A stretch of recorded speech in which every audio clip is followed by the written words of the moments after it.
철법 감사드립니다. 부산 최정조가 반갑습니다. 세월이 참 빠르죠. 12월이 됐습니다. 12월이 채 한 달이 안 남았습니다.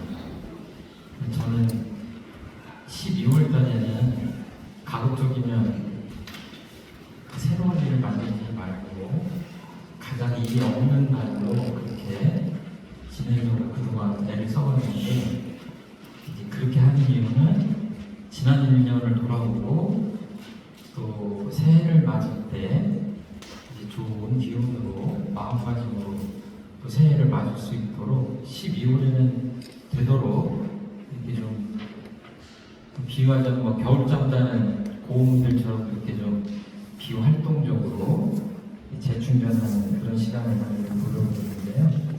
원불교에서는 12월을 참여의 달이라고 표현을 합니다. 똑같은 목적일 거예요.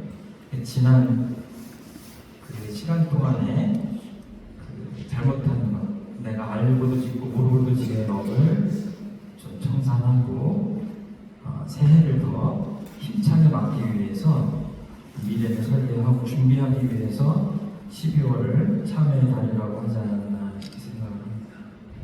그리고 오늘은 이 참여가 굉장히 좀 그 자체만으로 좀 무겁게 생각하는데, 사실은 가만히 보면 그런 게 아니거든요. 그래서 그 본문을 제가 들어가지는 않을 거고 그냥 워밍업 한다고 생각하고 아주 편하게 쉽게 이런 말씀 드리려고 합니다.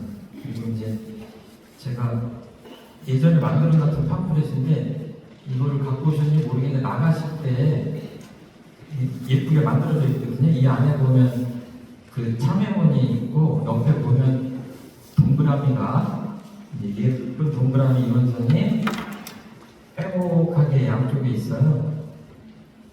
몇 개 또 같아요. 이럴 때 그냥 아무 얘기나 던지셔도 돼요.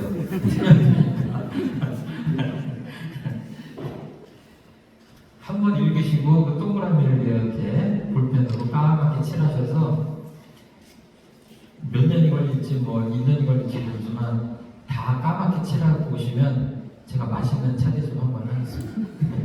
저도 될지 모르지만 책상에다 놓고 이렇게 한 번씩 읽을 때마다 동그라미에 색을 좀 칠해보려고 합니다.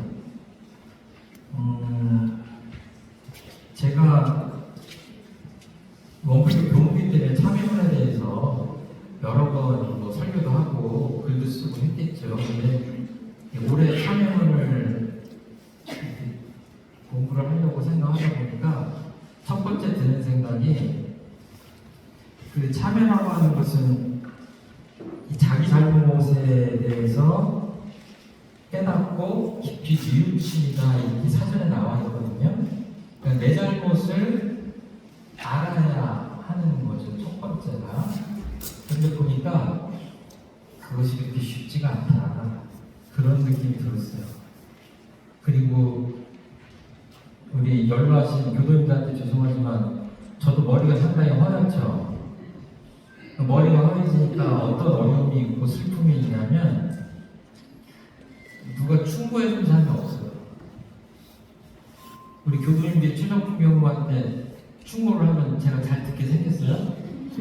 하나 안 듣게 생겼죠, 그렇죠? 얼마나 고집이 세겠어요. 최씨에다가 밥곱슬에다가 약간 논리에다가 교무에다가 막 알 거는 다 안다고 하고 막 교도님들보다 내가 교리를 모르냐는 게 속으로 꽉 차있을 텐데 충고가 안 들어가게 생겼죠, 그렇죠? 이게 참 비극이다. 젊은 사람들이 뭐라고 하겠어요? 얘기 안 하잖아요, 그렇죠? 좀 이렇게 했으면 좋겠습니다. 미안하지만 좀 이걸 고쳤으면 좋겠습니다. 이런 얘기 하니까 얼마나 힘들어요. 저는 어떻게 보면 출가 이래로 그 스승님 법타원님이신데 법타원님을 평생 돌아가실 때까지 이렇게 부당양아치 주의상처럼 이렇게 했는데, 돌아가시고 나니까 제 머리는 허옇고 여쭤볼 데가 별로 없어요. 제 위 스승님들께. 이것도 이제 제 문제죠. 수도원에도 많고 언론에도 많으신데 그게 참 쉽지가 않다. 내 잘못을 어른님이 되셔야 이러면 좀 안 된다, 좀 저랬으면 좋겠다 이런 얘기를 할 텐데 나이가 들수록 그런 내 잘못에 대한 그 충고나 자각을 얻기가 참 어렵다 그런 생각이 들었습니다. 그리고 이제 그래서 오늘은 그 내 잘못이라는 제목으로 몇 말씀 드리려고 하는데요. 옛날에 드라마를 보면 그 조선시대 때 이렇게 뭐 사또들 있잖아요. 각 지방마다 사또 또는 뭐 그 이런 높은 사람들이 죄인을 형틀에다 묻고 막 곤장을 때리면서 뭐라고 그래요? 내 죄를 내가 하셨다고 그러죠. 그 둘 중에 하나예요. 죄가 없는데 하도 때리니까 살려고 그냥 원하는 대로 강제로 내 죄가 있습니다 이렇게 하는 경우가 있고 이제 반대로 숨기려고 하다가 이제 내 죄를 토로하는 수도 있는데 그건 좋은 방법은 아닌 것 같아요. 곤장을 막 엄청나게 죽기 살기로 때리면서 내 죄를 내가 알렸다 이거는 좀 정말 그거는 좀 곤란한 상황인 것 같아요. 곤장을 맞기 전에 내가 내 잘못을 스스로 깨달아야 하는 것이 이제 참회문에 들어가기 위한 준비 작업인 것 같아요. 제가 실제로 있었던 일인데 갑자기 어떤 메일이 왔어요. 근데 제가 모르는 후배 이름을 보고도 잘 모르겠어요. 그런데 뜬금없이 오래전 몇 년 전에 최종순 교모랑 무슨 일 때문에 그분을 직접 만난 게 아니라 다른 일로 교무님을 만났는데 그 옆에 배석을 했었어요. 그 후배가 생각해보니까. 근데 그때 저한테 기분이 상한 거예요. 마음이. 근데 저는 아무리 생각해도 그 후배한테 말을 한 적이 없어요. 그래서 정중하게 나는 기억이 전혀 안 난다. 그 기가 어디까지 갔냐면 그때 제 눈빛이 마음에 안 들었더라고요. 처음에 그 얘기를 듣고 제가 화가 좀 났어요. 아니 내가 스토리도 생각이 안 나고 그리고 그 사람과 미팅을 한 게 아니라 딴 사람과 미팅을 했는데 배석했던 사람이 나한테 이렇게까지 몇 번을 긴 그 메일이 왔다 갔다 하는 거예요. 근데 제가 나중에 어떤 생각을 했냐면요. 그럴 수도 있겠다.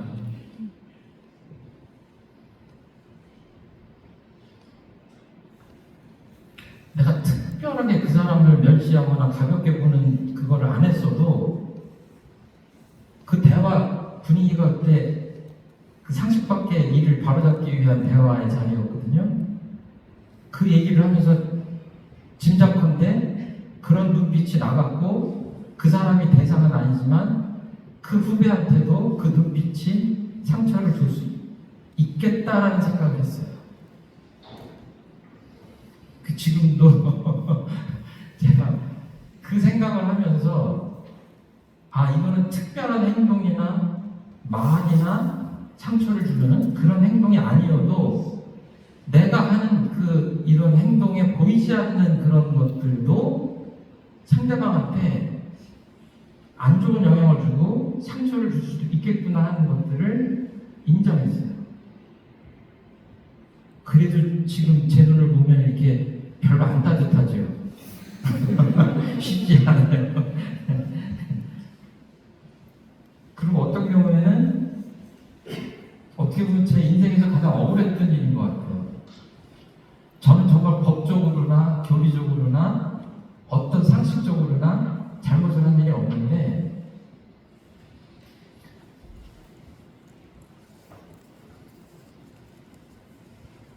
뭐 이렇게 감찰원에 고발을 당하기도 하고 그래가지고 그 누명 걸렸는데 1년 정도가 걸렸어요. 최종품 경우가 특별한 잘못을 하지 않았습니다라고 결백을 하는, 증명하는데 거의 1년이 걸렸어요. 그런데 중간에 어떤 일이 생기냐면 주변에 있는 사람들이 이 시간이 오래되니까 저를 의심하는 거예요. 믿었던 이웃 교단의 교무님도 저를 보는 게 갸웃해요. 최종품 경우가 잘못했으니까 저렇겠지. 이 일이 그렇게 오래 끝날 일이냐라고 해요. 그래서 마음 공부, 제가 가끔가다 말씀드릴 때 내 마음 공부가 얼마나 됐는지 아시려면 여러 가지 역경난경 중에서도 억울한 경계가 최고다. 자신의 한계를 직면할 수 있어요. 나중에 어느 지경까지 갔냐면 뭔가를 물리적으로 이렇게 설관계된 걸 잘못했다고 주장을 하는데, 제가 그 일을 했던 후배한테 이미 떠났는데 그 후배한테 전화를 걸어서 야, 내가 의심스럽다. 정말 그 일을 했는지도 모르겠다. 하도 주변에서 그러니까 내가 나를 의심하게 됐어요. 그래서 너 지금 무슨 말씀이에요, 교무님? 교무님이 이러저러 해가지고 그렇게 하지 말라고 해서 했고, 이거 나 혼자 한 게 아니라 두 사람이 가가지고 이렇게 했는데 진술서를 써서 보냈어요. 그러지 않았다. 그러니까 이 내 잘못이라고 하는 것은 어떤 경우에는 아주 눈에 보이지 않는 것도 달갑게 인정을 해야 되는 경우도 있고, 어떤 경우에는 천하 없어가 아닌 건 아니에요. 자기가 자기 자신에 대한 믿음과 긍정과 이런 큰 그것이 밑바탕에 있어야 이 세상을 살아갈 수 있고 공부를 똑바로 할 수 있는 게 아니냐. 무조건 잘못이라는 것이 이렇다라고 하기가 이제 그렇습니다. 그리고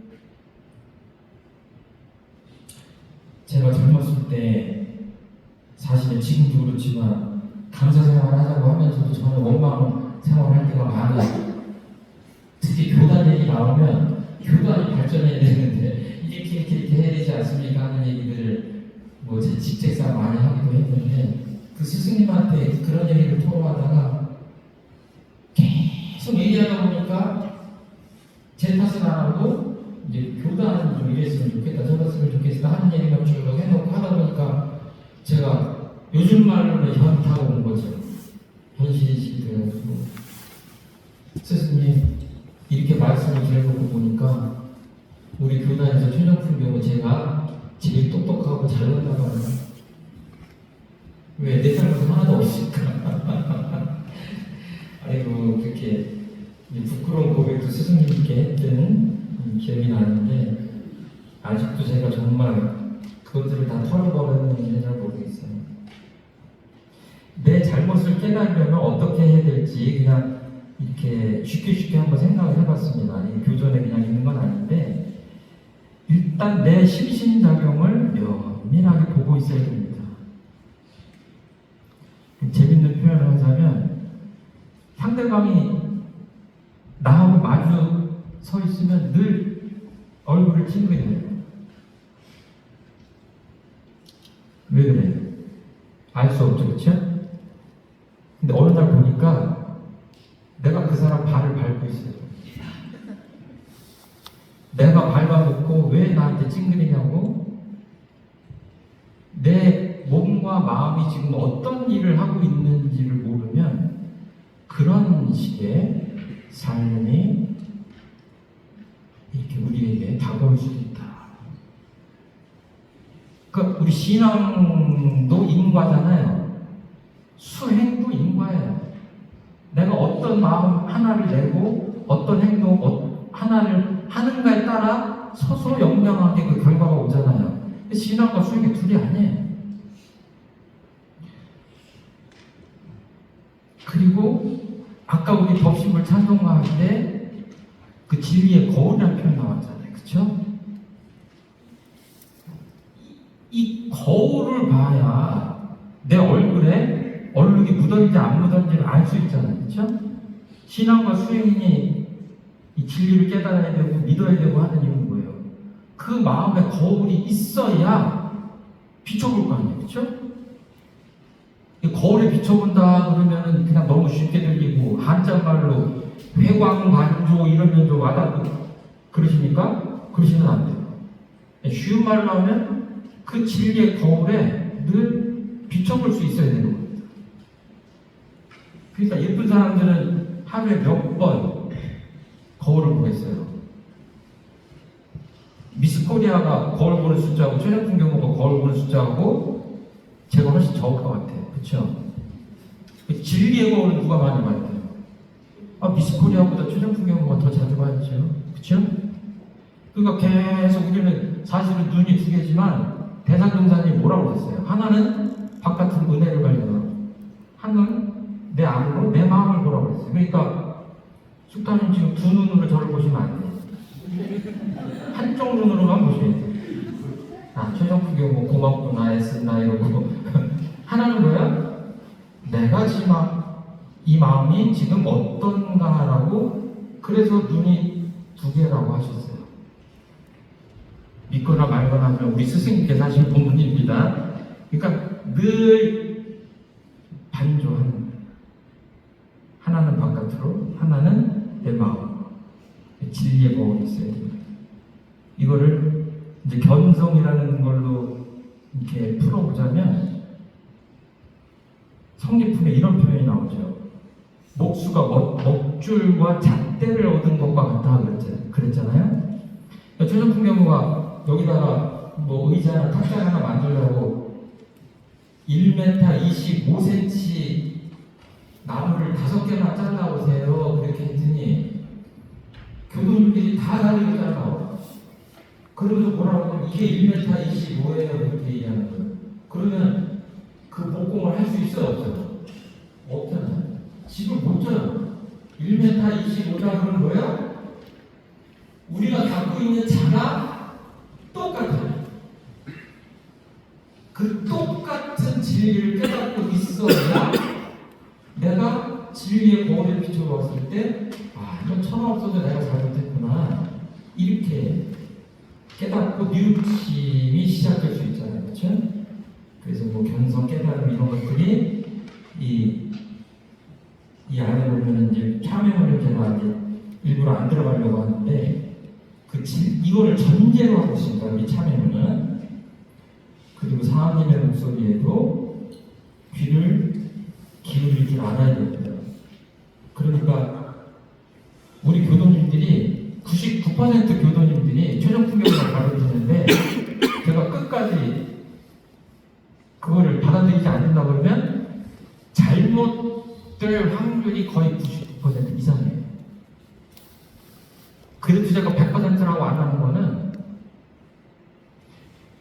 다 정화신불, 다 소태단 대종사님 같은 부처님들이 아니기 때문에 우리 주변 사람들의 나를 사랑하고 아껴주는 사람들의 이야기를 깊이 받아들여야 내 잘못을 깨달을 수 있지만 그분들 중에는 편하신 분도 있어요.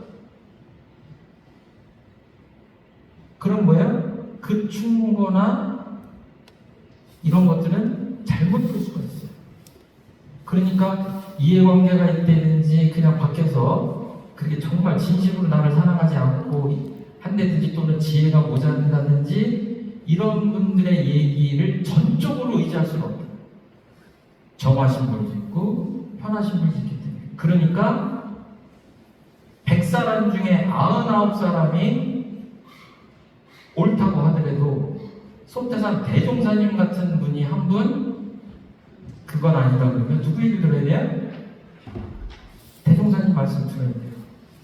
근데 대종사님이 우리 곁에 오시면은 저렇게 안경 쓰고 옛날 패션으로 오지 않으실 거 아니에요, 그렇죠? 그 부처님을 알아보는 지혜가 또 있어야 될 거 아니에요, 그렇죠? 그리고 내 잘못을 잘 깨달으려면 지혜로운 스승님을 가깝게 해야 할 것 같아요. 그래서 한번 가슴에 손을 얹고 생각해 보세요. 요즘에 내 주변에 있는 가족을 포함해서 정말로 무슨 진심 어린 충고를 해보신 적 있으세요? 우리 후배들 제가 수십 명 살아봤거든요. 그 회사에서도 그러죠. 그 입사 직원들이 다 선배님 잘 부탁합니다. 앞으로 지도 편달 부탁드립니다. 그죠? 유명한 말이 있어요. 지도 편달하면 큰일 난다. 안 들어요. 누가 잘못을 지적하는데 그걸 고맙게 하겠어요. 사이가 멀어져. 그렇죠? 그러니까 이게 쉽지 않아요. 주변 사람들이 잘 얘기도 안 할 뿐더러 내가 나도 잘 못 본다 이러면 내 잘못을 어떻게 발견하겠어요? 정말로 사랑하는, 나를 사랑해 주시는 정말 상대력이 높으신 스승님을 꼭 모셔야 됩니다. 전국에 수많은 스승님들이 계시니까 꼭 그렇게 하셔야 아주 급한 상황에서 SOS를 칠 수 있다. 내가 나를 보기 힘든 내 잘못을 깨닫지 못할 때 그것을 깨우쳐주는 신사 또는 시무, 마음이 통하는 그런 도반이 있어야 된다. 이런 게 없으면 삶이 외롭죠. 그리고 위태롭습니다. 방향을 잃을 수 있기 때문에. 그리고 이 마지막은 제가 좀 풀이를 해봤는데, 잘못 그러면 무슨 큰 범죄, 아주 그 계문도 아주 중한 계문을 꼭 어겨야지 내 잘못이다 이렇게 생각하지 마시고, 어떻게 생각하시냐면, 우리 안은석 교도님이 이거 만나고 들어봐 주세요. 제가 국어를 뭐 전공한 사람이 아니라 내 잘못이라는 글자를 가만히 놓고 보니까요, 잘하지 못한다는 얘기 아니에요. 그렇죠? 맞죠? 잘하지 못함을 줄이면 잘못이에요. 그렇죠? 그러니까 뭔가 내 기대치만큼 내 스스로 잘 못하고 있으면 그냥 내 잘못이다 이렇게 생각하시면 돼요.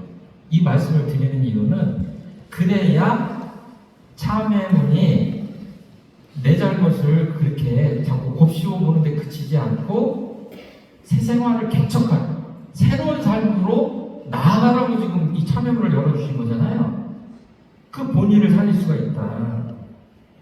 자, 언제 말씀드렸는데 박세리 선수가 전 세계를 다 휩쓸 때가 있었어요. 그 남자는 타이거 우즈라고 이런 가지고 정말 세계적인 기록을 쓰는 운동선수가 있었는데, 그 뉴스를 보다가 이렇게 제가 깜짝 놀란 것이, 그분은 이 세상의 모든 골퍼들을 가르쳐 줄 수 있는 코치의 능력이 차고도 넘치잖아요. 그렇죠? 코치 역할을 안 할 뿐이지. 그런데 세계 정점의 수준에 도달했을 때 그분들이 한 게 뭐냐면, 유명한 코치, 아주 비싼 코치를 영입해다가 배워요. 원포인트 레슨. 거의 모든 것들을 잘하지만 한 가지라도 나한테 뭔가 불안정한 것이 있으면 그거를 지적해달라고 해서 천문학적인 코치 비용을 지불하고 코치를 고용해요. 아, 그래서 저 사람들이 세계 정상이구나. 제가 손흥민 선수는 따로 어떻게 그 저작권료를 드려야 되려나 가끔 가다가 손흥민 선수 얘기를 너무 자주 해가지고 오늘도 하겠습니다. 우리가 보기에는 손흥민 선수가 월드 클래스인데, 손흥민 선수 아빠가 뭐라고 그래야 된다. 우리 아들 월클 아닙니다. 그러잖아요. 계속 월클이 아니래요. 월드 클래스가 아니라는 거예요. 누가 봐도 세계적인 선수잖아요. 그 두 가지는 아니죠. 그 소리가 듣기 싫은 사람이 있고, 그 소리를 기꺼이 받아들인 사람이 있고, 거기서 내 삶의 미래가 결정되겠죠. 그러니까 내 잘못을 인정한다고 하는 것은 엄청나게 긍정적인 사람이에요. 자존감이 엄청나게 높기 때문에 내 잘못을 인정하는 겁니다. 인정하지 않으면 절대로 그 잘못은 고쳐질 수 없고 극복할 수 없어요. 내 잘못을 인정하는, 내가 게임을 하면 저 코치를 10대 0으로 이길 수 있지만 그 코치한테 천금을 주고 충고를 들을 수 있어야 세계 정상에서 한 발짝 더 나갈 수 있는 것처럼 그런 거죠. 제가 유명한 음대를 나와가지고 정말 엄청나게 실력이 있어요. 그러니까 뭐 악보를 틀린다거나 뭐 이런 수준을 훨씬 뛰어넘었어요. 근데 어떤 유명한 선생님을 초빙해가지고 쓴소리 한번 해주십시오 그랬더니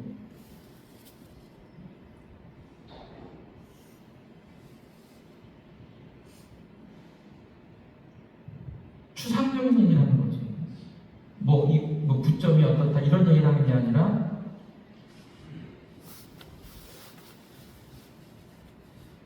조금 더 작곡자의 의도를 파악해서 그 작곡자와 하나 된 그런 연주를 했으면 좋겠습니다. 알듯말듯한 얘기를 하는 거죠.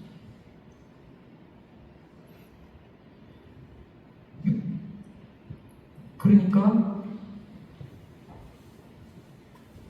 그 얘기를 듣느냐 수용하느냐 안 하느냐에 따라 내 미래가 결정되겠죠. 대개 누구한테 상담을 하거나 그러면은 많은 경우에는 위로받고 인정받고 칭찬받고 싶어서 저도 스승님들을 뵐 때 그랬던 것 같아요. 그런데 정말 위로하고 칭찬하고 그런 걸로만 끝나면 어떻게 되겠어요? 문제가 있죠, 그렇죠? 이 선수가, 이 수도인이 더 진급하려면 어떤 게 필요한지를 들어야 돼요. 내가 그 잘못을 인정해야.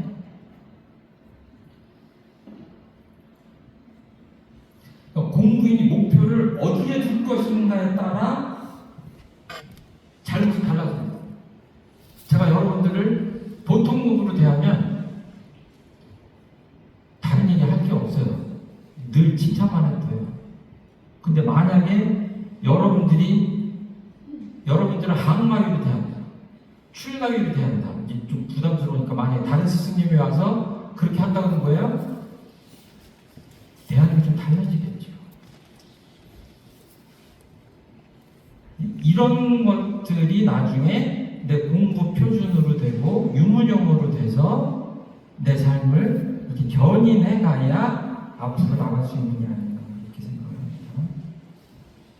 금강경에 응은아주 은하항복기신 그런 표현 나오죠.